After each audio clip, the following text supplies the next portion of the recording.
to try the goats. That's the idea that began as a practical joke, and now 18 years later, it's a tradition in Falmouth, Lancaster County. Photojournalist Brian Barr has the call at this year's annual running. It's the Falmouth Goat Races. We're going to the goat races. It's a real kick. We want to see a lot of friendly faces. This is like our fundraiser. Yeah, the Falmouth fundraiser. The event started out as a practical joke. Okay. All right. Tobacco spit, adults, Tootsie Roll spit, kids. Well, they got to chew up the Tootsie Roll and get a good spit and spit at the hot stove. Got an from the stove. Not me. Feel I spit in my... Yeah, look at that sizzle. It sizzles. Oh, wow, look at that guy sizzle. He's gone far. We have these pedal pulls, and what it is they pull a designated amount of weight at a certain distance, you know, till they can't pull anymore. And then the object for the next guy is to beat that distance. Rules about the goat race are you can have nothing longer than a 6-foot lead. You ready? You must run with your goat. It's not you just let your goat run. Set. The winner is the first goat and handler to cross the finish line. Go. And they're off. And they're off. And 42 is leading the charge. 42 down the line. All the way with 42. And here comes the next one is, I don't know. Well, how do you make them go? Just run with them. They usually just follow you if they like you. He's our best runner. He drugged kids last year we had, and he just runs fast. We're going to the goat races. You'll see a lot of smiling faces. We're going to the goat races. Sort of a goat national anthem, if you will. Yeah, you know, I really have to give our photogs credit. They can really capture pictures without using many words. And That's true. Brian did a real nice job It with that. was beautiful. Rick's in here with sports, where we have some...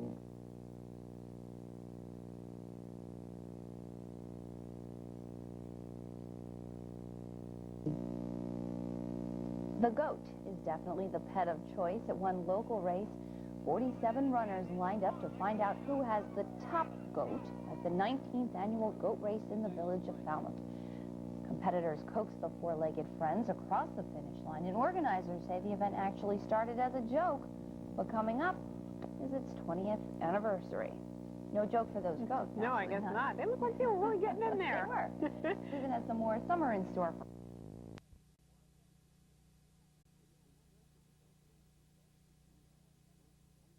New York. As time passed, he discovered more and more of his old school friends in the vastness of Manhattan. And there evolved in his mind the plan for a society of Pennsylvanians in New York.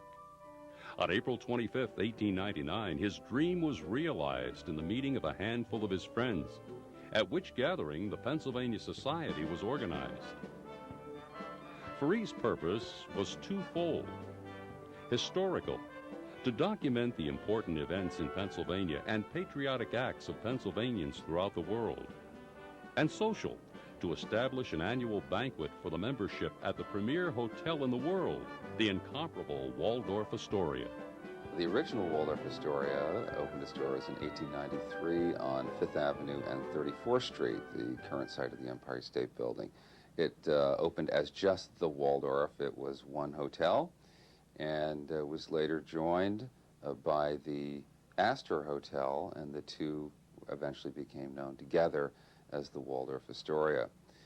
The history behind the construction of the two is, first, William Waldorf Astor opened his dream hotel on the south side of 34th Street, and 4 years later his competitive cousin, John Jacob Astor, opened the Astoria to the north of him.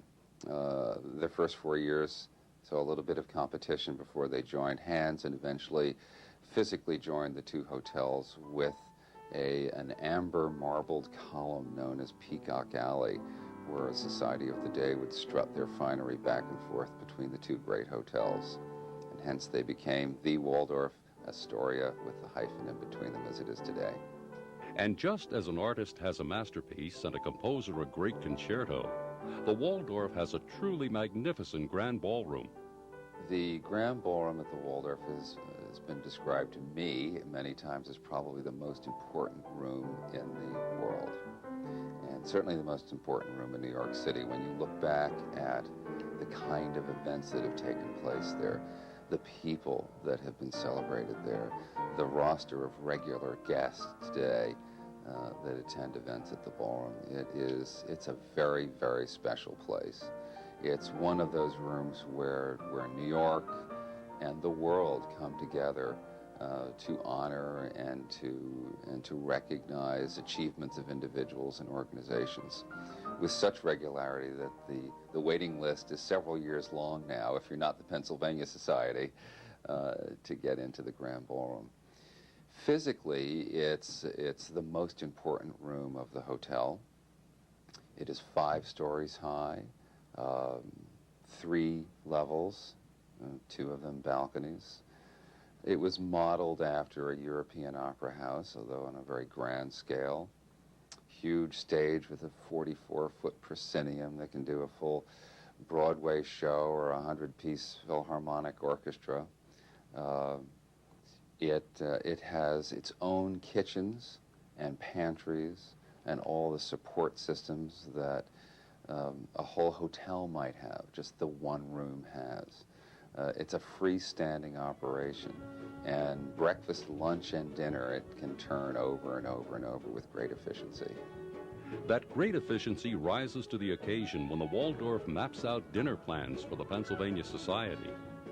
In terms of menu selection, we are relatively spoiled today in that we have such an enormous variety of meats and produce and exotic things to eat that are out of season, available only in certain parts of the world that we have access to today. And back in the 30s, 40s, and 50s, when those things weren't available, menu planning was actually more difficult. We always look back with nostalgia thinking, oh, the good old days, how well they must have eaten. When you look at the menus from the 30s and 40s, it's beef, it's stewed vegetables, it's lots of salt for preservatives.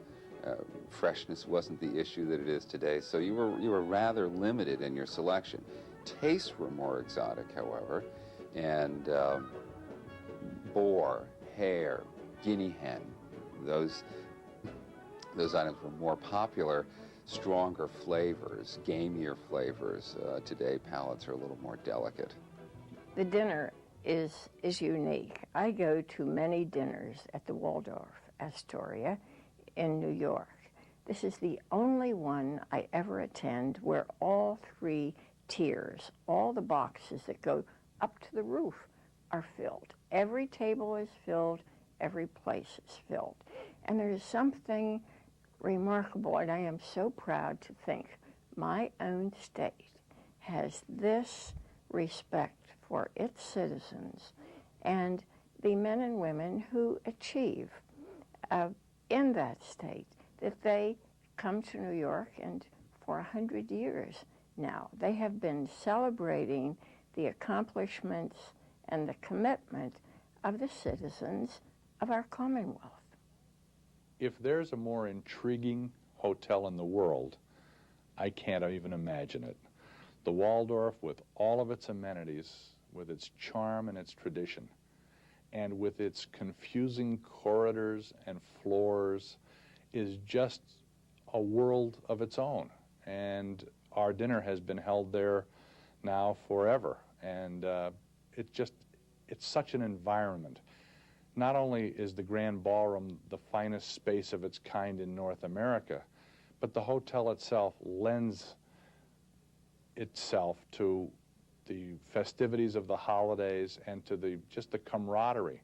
The lobby's large enough for thousands of people to meet and greet one another.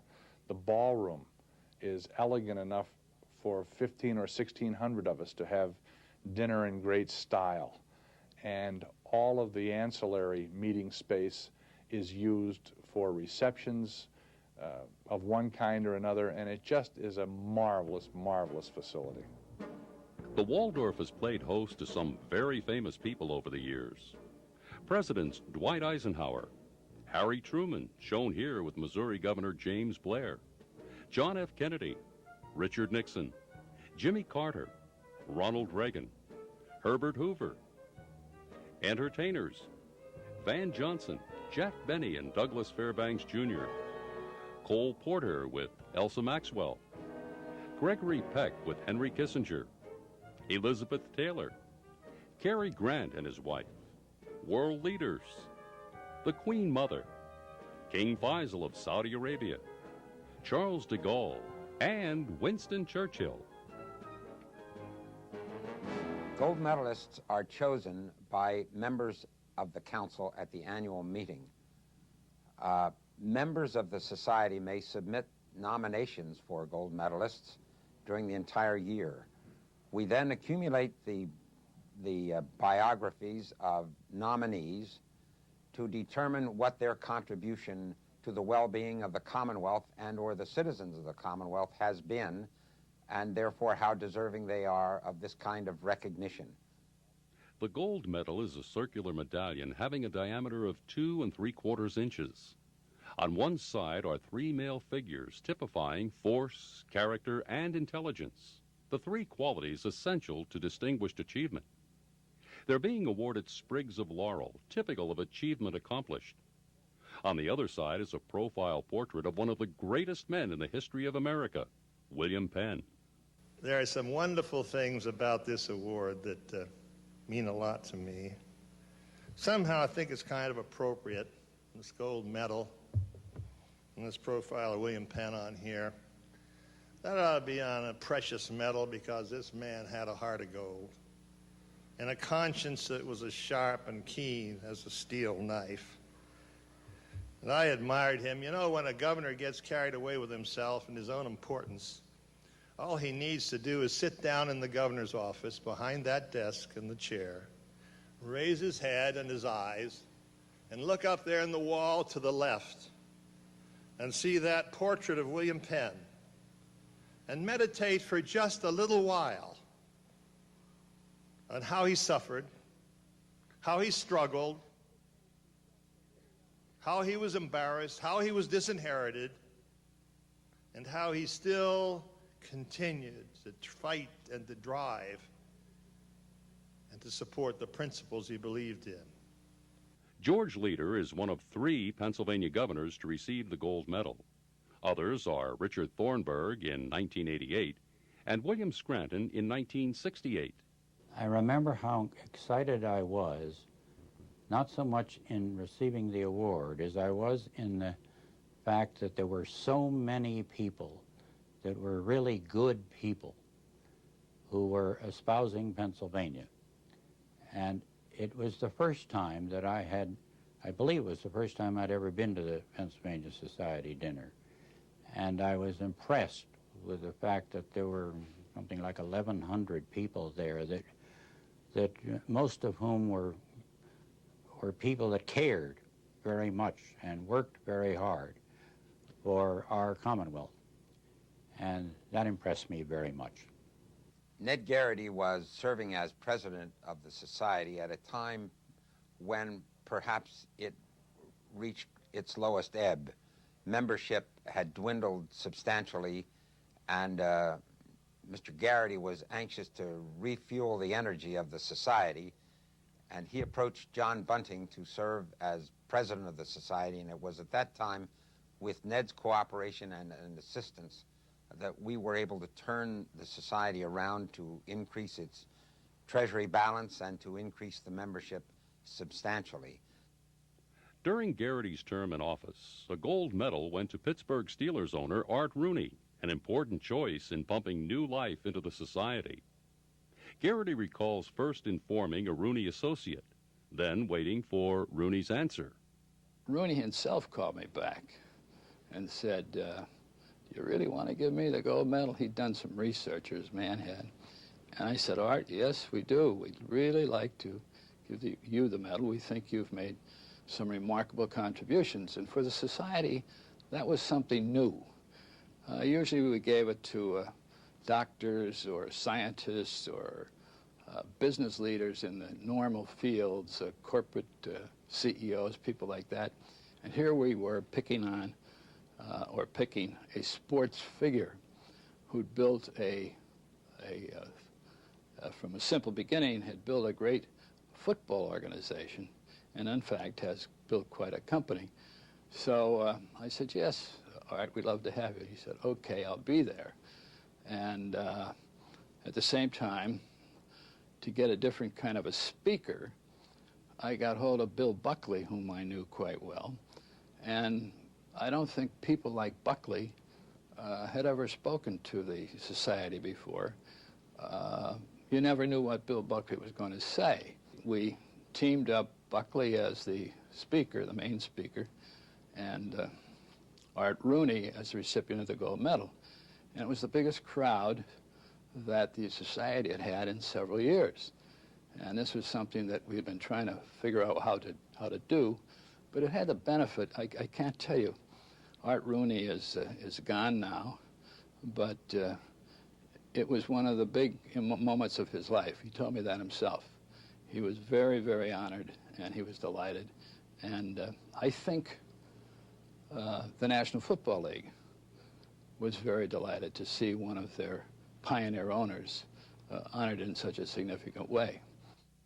Another high-profile sports figure to receive the gold medal was Penn State football legend Joe Paterno. Since arriving in State College, Pennsylvania, Paterno has not only coached undefeated teams, but in a period of 9 years played for the national championship 4 times. From 1967 to 1970, he had a 31-game unbeaten streak. Despite his accomplishments on the field, Paterno would probably tell you he is proudest of his players' academic achievements. As an example, 100% of his seniors in the 1986-87 season graduated. In selecting Paterno as Sportsman of the Year in 1986, Sports Illustrated wrote, "We chose a tenured professor who wears glasses thicker than storm windows, a jacket and tie, white socks, and pant legs that indicate continual fear of flash floods. He goes about 5'10", 165 pounds, and looks less like a football coach than a CPA for an olive oil firm." Among the many privileges afforded me as a member of council and as president of the society was the opportunity to present the gold medal to Fred Rogers, Mr. Rogers of public television. He was an extraordinary person who had done so much for so many that it was a humbling experience for me to give him that gold medal. Well, it's a beautiful night in this neighborhood. Mr. Rogers, whose program reaches millions of families each week. The older I get, the more convinced I am that the space between communicating human beings can be hallowed ground. On television, and even here tonight, I dare to say what I say and do what I do because I know that somehow those words and deeds will be translated into what's needed for whomever hears and sees. The spirit of love and trust who uses the space between what's said and what's heard in our life can make all the difference in this world. He recalled one day before Thanksgiving receiving a touching letter from a mother. Dear Mr. Rogers, this is a letter to thank you for your television program. My true appreciation began with my daughter Emily, who would sit transfixed watching you every morning on Channel 13. She would sit on the couch, suck her fingers, and rub the tag on her lovey, a stuffed terry cloth lion. I remember her sitting there as clearly as day. Emily died very suddenly at 2.5 years old of a rare disease. During her short stay in the hospital, yours was the only form of entertainment she was not afraid of. I thank you from the bottom of my heart for the gift of peace you gave my daughter at a time of intense pain. I will always be grateful. Another gold medalist was Surgeon General C. Everett Koop, who offered a humorous anecdote illustrating his influence on the good health of America. Has to do with a couple who died and went to heaven. And when they got there, they found that it was superb, and they were sitting on a bench one day. The man said to his wife, "You know, we shouldn't be surprised at how wonderful things are here. Remember what the Bible said? Do you remember what the minister said? That eye hath not seen, nor hath ear heard, the wonders that God has prepared for those that love him. And look at this place. Could anything be better?" And he paused a moment and said rather plaintively, "You know, we could have been here 3 years ago if you hadn't discovered oat bran."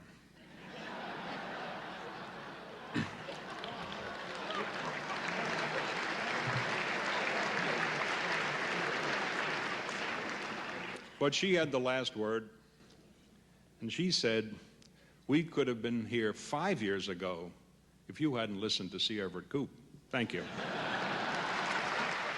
I'm very proud that C. Everett Koop accepted the gold medal when I was president. I think he's a cultural hero for his work primarily in the cultural revolution that we've had in our society against smoking, the anti-smoking revolution.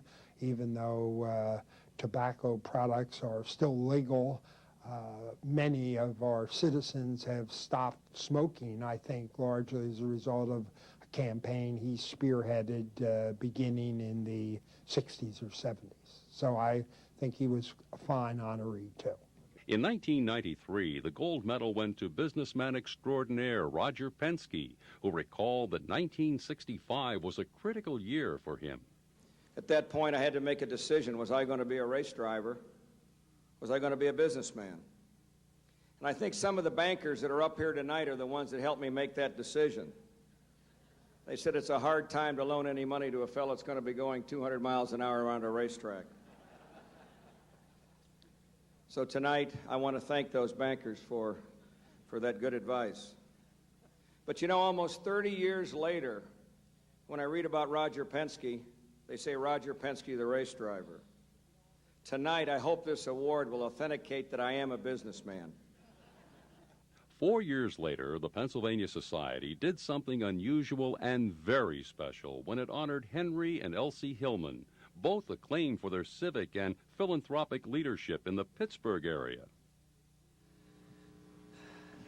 For the first time in 99 years, this society is going to recognize a husband and a wife who are both deserving of our gold medal. Henry sprinkled a little humor into his acceptance speech, telling a story involving President Bush. I have to tell you first that I'm personally very close to George Bush.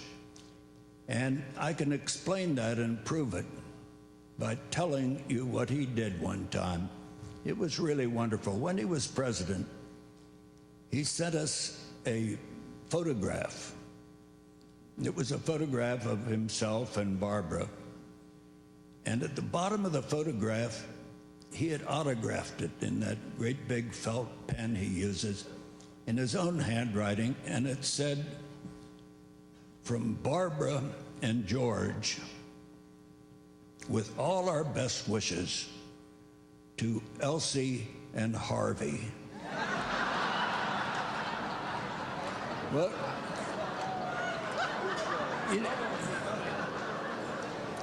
you know, laugh if you will, that doesn't mean we're not close now. It really when it was Elsie's turn at the podium, she was proud to be part of a system that puts pulling together ahead of partisan politics. Many years ago, our Pennsylvania Society forefathers laid out a plan. In essence, it was to accept the diversity of their interests, but to pool their talents and their resources for the greater good of the Commonwealth of Pennsylvania. And I believe today that that tradition continues. Issues of dramatic importance to Pennsylvania continue to supersede partisan politics, and our political leadership on both sides of the aisle have made politics an honorable profession. I respect them and I thank them for that. Elsie Hillman is has been a wonderful leader of this state. And although the Pennsylvania Society is perfectly nonpartisan, she and I just happen to be Republicans. And we've worked arm in arm over the years together on behalf of shared values. And I really don't think you could overestimate what Elsie has done for a number of causes that are very important to me. And just things like that the Republican Party should be as concerned for women as it is for other, other policies. She's a very targeted person when it comes to being an equal opportunity person, regardless of gender, race, creed, whatever. There's Elsie, and I think that's a message that she and I share, and we work together on it over the years. While the Hillmans marked the first time husband and wife were honored the same year, brothers F. Otto Haas and John C. Haas received the gold medal in 1989. The Society has also awarded the gold medal to a grandfather and grandson, Fred Morgan Kirby in 1931, Fred M. Kirby II in 1982. Most of the time, the gold medal goes to just one person, and one of the most popular choices came in 1981 when artist Andrew Wyeth was honored. I was really moved when Andrew Wyeth, the great Pennsylvania artist, received the award, because it recognized accomplishment outside the world of business and the world of politics and government. Here was a man who didn't care about those things. He cared only about his painting. And the Society, in recognizing him, recognized the world of the visual arts, and that was a moving experience for me. Those who have won the gold medal are fully aware of the importance and prestige of the award. There is no greater honor in this life than being extended recognition by those who know you, those who know your strengths and weaknesses, those who've shared in your successes and your failures. And I'm humbled by the company into which I move this evening, by the recognition accorded me by the Pennsylvania Society. It's certainly a great honor for me to receive the gold medal for distinguished achievement from the Pennsylvania Society. To me, it's a special honor. And when I think of the people who have been chosen for this award in the past, it even makes it greater for me. I think tonight when I look around this room and try to understand what this really means, there are many things that in my career that stand out. When I was at Indianapolis the first time, we won the Indianapolis 500. You get in the pace car, you drive around that racetrack with 400,000 people, you know something's happened. Certainly tonight, I feel the same. And again, I want to thank you for this great honor, all of the people up here and the recipients of the past. I thank you all from the bottom of my heart. I don't think I've ever received an honor that touches me more. I so wish my mother and father could have been here to see this, how they loved Pittsburgh and Pennsylvania, and how proud they were to be Pennsylvanians. While the Pennsylvania Society is largely an organization of rich tradition, it is also a society of innovation. It was under the leadership of Herb Barness that we were inspired to begin the publishing of the Annal, which we have now done for more than 10 years. Prior to that time, there was no communication between the council, the offices of the society, and the membership in general. An excellent example of the Annal is the issue published in the spring of 1998. Inside is the purpose of the Society first published in 1901. A page showing the gold medalists, or in this case, medalists, with a brief biography. Then several pages devoted to all the dinner activity, including opening ceremonies, remarks by the president of the Society and the governor of Pennsylvania, introduction of the gold medalists, the acceptance speeches, reflections on past presidents, a section about Pennsylvania flags. You'll also find photographs of dinner attendees. There is also a section about the annual spring meeting, in this case at the Hotel Hershey. Turn another page and you'll find a spread on membership featuring new members and their home counties. Special features such as 50-year members. And finally, a brief history of the coveted gold medal. While the annal marked an important addition, there was also an important change, moving the annual spring meeting to Pennsylvania. Prior to 1991 or 1992, the annual meeting of the Pennsylvania Society, which was a luncheon in New York in May, was held in New York City. The council decided with my leadership that it would be more desirable to have that meeting in Pennsylvania. Subsequently, we've had that meeting in Pennsylvania in various locations during the last 6 or 7 years. The first meeting was at the Saucon Valley Country Club. Subsequently, we've met in Philadelphia on a few occasions, Pittsburgh, Hershey. Those meetings have been well attended. We've had government leaders be the speakers at the luncheon, and they've truly been an additional gathering of the members of the society. And I think that is made for more camaraderie among the members, not only once a year, but twice a year. To punctuate the century of celebration, the Pennsylvania Society created a special 100th anniversary commemorative medal made by the same artisans who make the gold medal, J. Jenkins Sons Company Incorporated in Baltimore. The medal starts with the design hand-modeled in clay. From that is made a large plaster cast, which then goes through a reducing process to fit the size of the actual medal. The brass molds of the medal are connected by a clamp to produce a wax mold.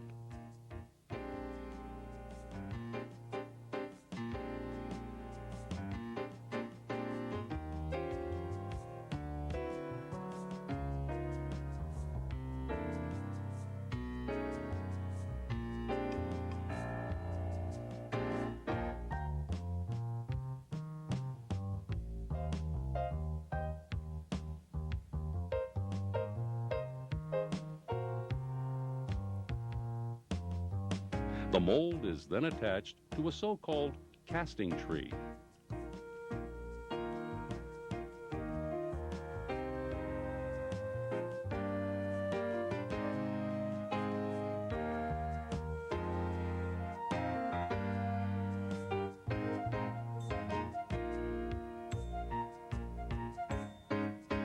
A special mix is made and then poured into what is known as a casting flask.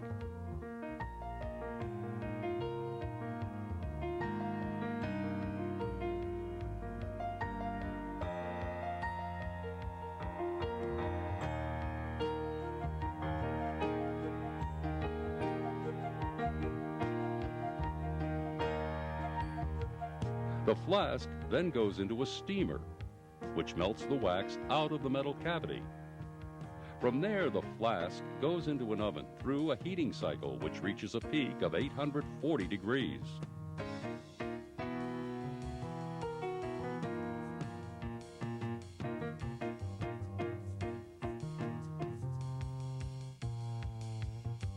The molten substance is poured into a casting machine and stays there about 2 to 3 minutes.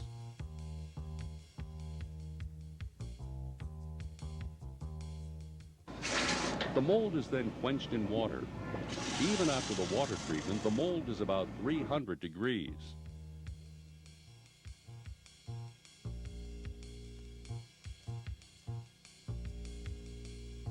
After that comes the sandblasting process, which removes the excess plaster. Once the mold is cut off the casting tree, it's ready for the coloring process. The solution is 2 drops enamel to 1 drop of hardener. The paint is then carefully applied by hand, and the metal then goes through a baking process.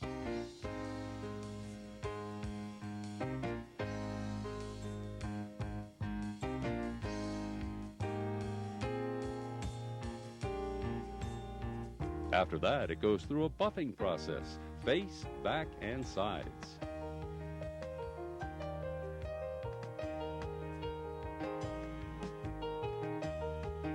From there, the medal goes to another room where a ribbon is attached and then placed in an attractive case as the finished product.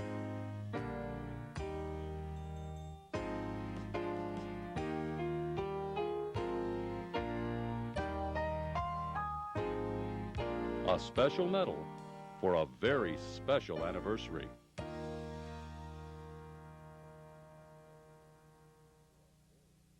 I'm a Pennsylvanian, and to receive this remarkable award was one of the great moments of my life. The Distinguished Citizen of the Commonwealth Award was given to Frances Hesselbein one year, and her response was truly inspirational. She'd been a leader of the Girl Scouts, and she was a great citizen of the Commonwealth. This is a very special honor tonight, for you honor me and you honor 40 young girls and young women who represent over 3 million Girl Scouts in the USA.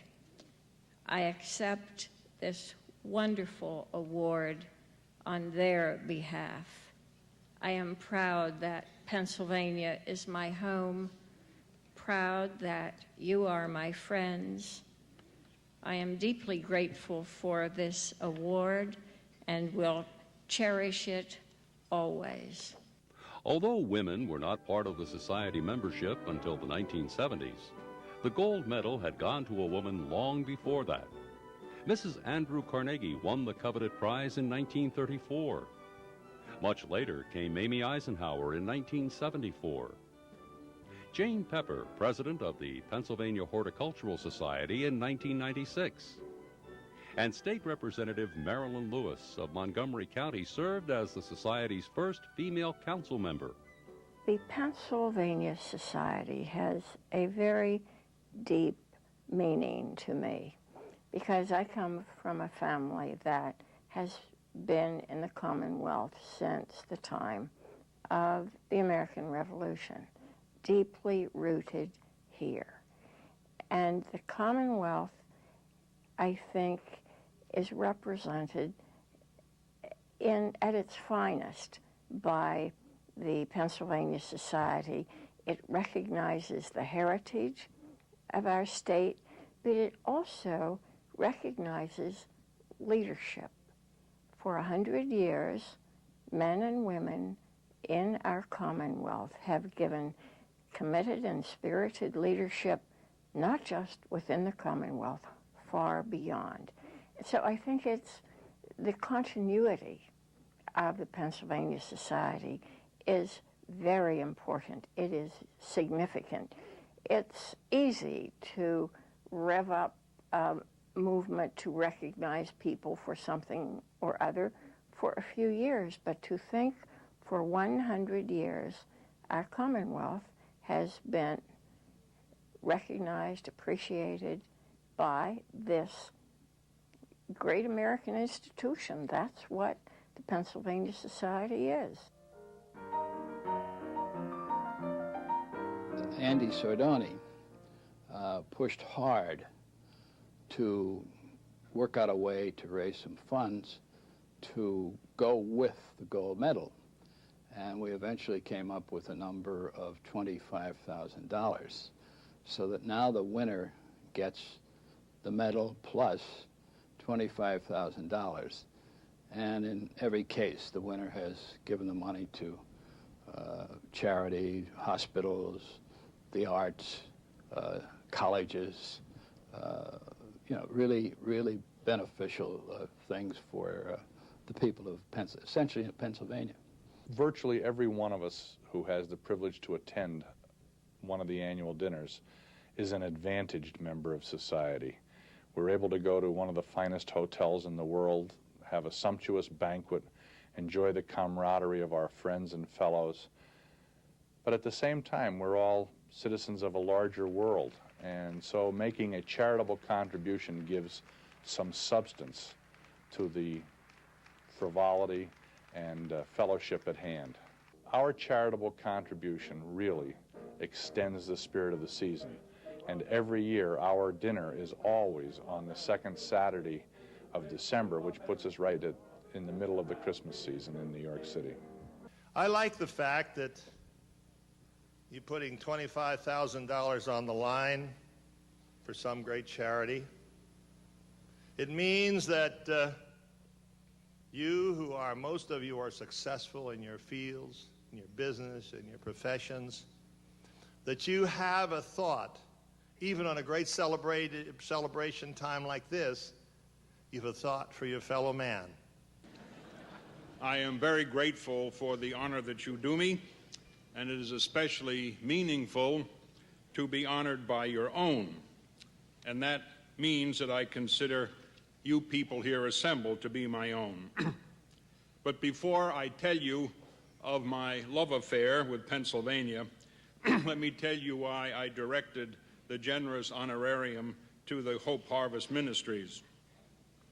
In this age of AIDS, many persons today receive 2 bits of shattering information at the same time. Mother, Dad, I have AIDS and I'm dying, and although you never knew it, I am gay. Harvest Hope is the only ministry that I know in the state of Pennsylvania that takes into account these 2 problems and not only addresses the many problems of persons with AIDS, but also helps in the adjustment of families to what is to them 2 devastating situations at the same time. I decided to dedicate your generous monetary gift to Lehigh University's Alumni Scholarship Fund, because I strongly believe that education holds the key not only to solve the problems haunting our society today, but also because education is the only road to real progress for America as we prepare for the 21st century. Other past beneficiaries of the $25,000 donation have included the Historical Society of Western Pennsylvania, Temple University, the Please Touch Museum in Philadelphia, the Rehabilitation Institute of Pittsburgh, and the Paternal Libraries Endowment. The Society has solid roots dating back to Andrew Carnegie, probably the greatest philanthropist in American history. Carnegie gave away most of his wealth for the betterment of mankind. The amount has been estimated at $350 million. Millions went to schools and universities, and largely because of his financial help, thousands of communities have public libraries. The first libraries began here, and the Carnegie system, of course, made it incendiary, spread it everywhere. The idea took fire. When you cross the threshold into a library, all visitors, all people are equal. And what's so exciting today is that that has never, ever been so true as today. Because now, with the electronic computer hookups that connect us to every library, all the major sources in the country, even a little library in the Monongahela Valley has exactly the same access to that total resource as does the library at the University of Pennsylvania. I can't tell you how many people have come up to me, people who have good educations, and say, how in the world have you ever been able to assemble all of that material? Where do you get all that information? You get it in the library. Longevity of organization breeds longevity of membership, and the reverse could be true also. Certainly a lofty height would be 50 years, and in that exclusive club is Charles Wolf, who's seen some changes over the years. The first way the Pennsylvania Society has changed, I think, in just its sheer size. It not only now fills the grand ballroom of the Waldorf Astoria, but it also spills over into other rooms, and I understand that there's a waiting list. So the first change is size. The second change would be probably the desirability of many people, and I mean a great many people, wanting to have a stage or have a word there, and for a very good reason, too. The quality of the programs, I think, has always been just first class. They're outstanding speakers, outstanding persons who just make general comments, and then they always sprinkle that with excellent entertainment, like a good college glee club, for an example, or some group like that. The Pennsylvania Society initially was a gathering of men on a stag basis at a time when it was perfectly normal for men to have a Saturday night out in New York City and to discuss business and politics and to smoke cigars and to enjoy themselves. Today it's much more convivial. We have many women members and the spouses are welcome, and it is a truly social gathering. The Pennsylvania Society is like every other old organization. It's gone through good times, it's gone through bad times. And as you might guess, whether a society is going through good times or bad times has a lot to do with who the executive director is. And Bill Barnt is probably the best executive director I've ever known, and I have worked with a lot of executive directors. He's done a marvelous job, and our society has turned around to where it is once again the premier social organization of its type in the whole world, and our dinners and our meetings are fun again, and it's a complete sellout, and frankly it's one of the highlights of the year for all of us who attend. He is a charming fellow, but you know, you can't let that fool you for a minute that he isn't a goal-oriented, purposeful, hard-working, and strategic thinking manager. And he just sort of gives us 24 hours a day, 7 days a week. And I remember when the Pennsylvania Society had declining enrollment, declining membership. Some people talked about how long were we for this world, and Bill Barnt came along, and things really went uphill from there on. Barnt is ably assisted by part-time associate Betty Bleen. Together they keep their fingers on the pulse of all society business and nurture the growing society archives. Children and families everywhere are longing to receive any physical or emotional nourishment that we are able to offer. Whether we live in Pennsylvania, New York, New Jersey, or Appalachia, or the Persian Gulf, we human beings need to feel valued. We need to believe that we are worthwhile. We need to know that somebody feels we've made a difference in this life. Pennsylvania Society essentially is people, and it's people wanting to represent the Commonwealth in a very positive way and in a way that will augur well for the future. The fact that we can meet present and future leaders adds another dimension to all of that. But it's, to me, it's a very healthy society and a very wonderful society to be a part of. In a democracy, every institution has to earn its keep every day, or it doesn't last long. And to me, what's really special about the Pennsylvania Society is the function it is performing today, right, every year, which is integrating our state. It has this terrible accident of geography with, you know, the Seabelt area and the Pittsburgh industrial area and mountains in between. And this is just bridging that gap with people. It's a people organization. And it unites Pennsylvania, I think, in a very important way. This Commonwealth is a remarkable leader in many things. And one of the greatest is the kind of opportunities it gives its young people growing up. Because I grew up in Johnstown, Pennsylvania, I can travel anywhere in the world. And that community, and I call it the generous provider, really prepared me for anything I would ever want to do. And I hope the Pennsylvania Society helps keep supporting our own Commonwealth in providing these basic opportunities for all of its children. American companies have become more competitive because we realize that people are our most important asset.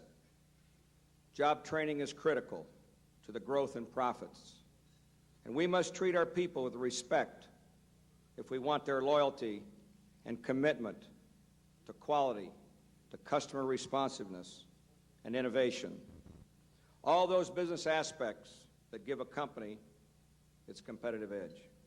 As the Society celebrates its 100th anniversary, I have appreciated the affiliations, the camaraderie, the sense of community that I have felt in attending meetings of the Pennsylvania Society, the people that I've become closer to across our very geographically large state. And I think it's a wonderful opportunity at the time after the November elections for people of all political persuasions to gather and exchange stories. And of course, right before Christmas, too, in New York City, it's a wonderful cultural location. And I hope we will continue to have New York as the venue for this dinner for another century. Hard work, risk and reward, the drive of the entrepreneur, the vision of the inventor, and yes, the dreams of the poet. These are what America is built of. We'll win the battle at home and abroad because we must win it. And the whole history of America is that what we must do, we do. But it's going to take more than police, more than law enforcement, more than military might. Above all, it's going to require our unstinting commitment to the values that have made us what we are. Values that begin with the individual, that are nurtured in the family, and are sustained and supported in the community.